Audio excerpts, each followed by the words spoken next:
செயற்குழு கூட்டம் இன்று காலை வவுனியாவிலே 10 மணிக்கு ஆரம்பமாகி தற்போது மதிய உணவுக்காக இடைநிறுத்தப்பட்டிருக்கிறது. காலையிலே இந்த செயற்குழுவினுடைய முதல் நிகழ்ச்சி நிரலாக கட்சித் தலைவர் மாவை சேனாதிராஜாவுடைய ராஜினாமா சம்பந்தமாக, அவருடைய தலைமை பதவி சம்பந்தமாக வாக்கெடுப்பு என்று போடப்பட்டுள்ளது.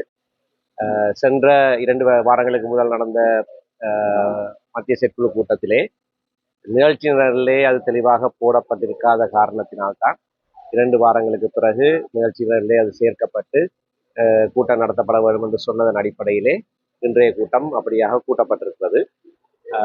இது சம்பந்தமாக பல வாத விவாதங்கள் இருந்த போதிலேயும் 18 உறுப்பினர்கள் கையொப்பமிட்டு ஒரு ஆவணம் சபைக்கு சமர்ப்பிக்கப்பட்டது. அதிலே திரு சேனாதிராஜா அவர்கள் கட்சியின் நன்மை கருதி தன்னுடைய நட்பெயருக்கும் களங்கம் இல்லாமல் தன்னுடைய ராஜினாமாவை உறுதிப்படுத்த வேண்டும் என்று 18 உறுப்பினர்கள் கேட்டிருந்தார்கள்.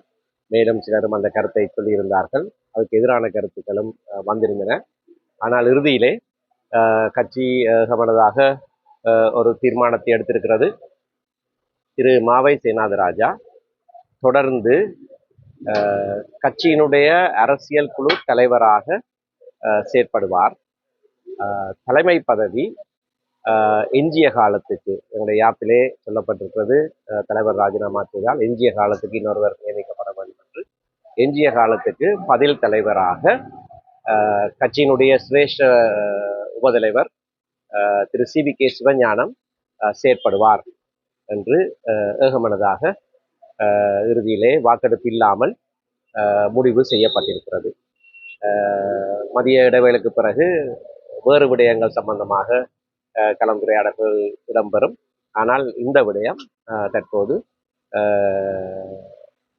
பிரிவினை இல்லாமல், வாக்கெடுப்பு இல்லாமல் ஏகமனதாக தீர்மானிக்கப்பட்டிருக்கிறது.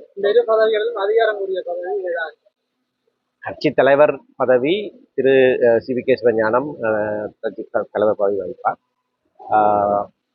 அரசியல் குழு என்பது குழுவாக எடுக்கிற தீர்மானங்கள். மத்திய செயற்குழு சந்திக்க முடியாத தருணங்களிலே அரசியல் குழு கூடுவது வழக்கமாக இருக்கிறது.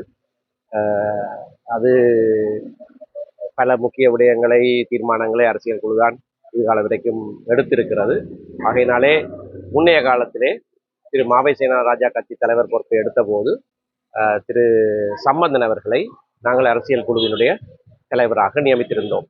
அதன் அடிப்படையிலே தான் இப்பொழுது திரு CBK சிவஞானத்தை எஞ்சிய காலத்துக்கு பதில் தலைவராக கடமையாற்றும்படி தீர்மானிக்கிற போது அரசியல் குழு தலைவராக திரு மாவை சேனாதிராஜாவை தொடர்ந்து வகிப்பார் என்ற தீர்மானத்தை எடுத்திருக்கோம்.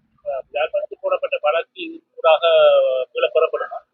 அது திரு வைத்தியர் சிவமோகன் தான் நீங்கள் கேட்க வேணும். அவர் தான் அந்த வழக்கை தாக்கல் செய்திருக்கிறார். ஆனால் வழக்கில் எந்த விதமான கட்டளைகளும் பிறப்பிக்கப்படவில்லை. ஆகையினால அந்த வழக்கு குறித்து நாங்கள் எதுவும் கருத்து தெரிவிக்கவில்லை.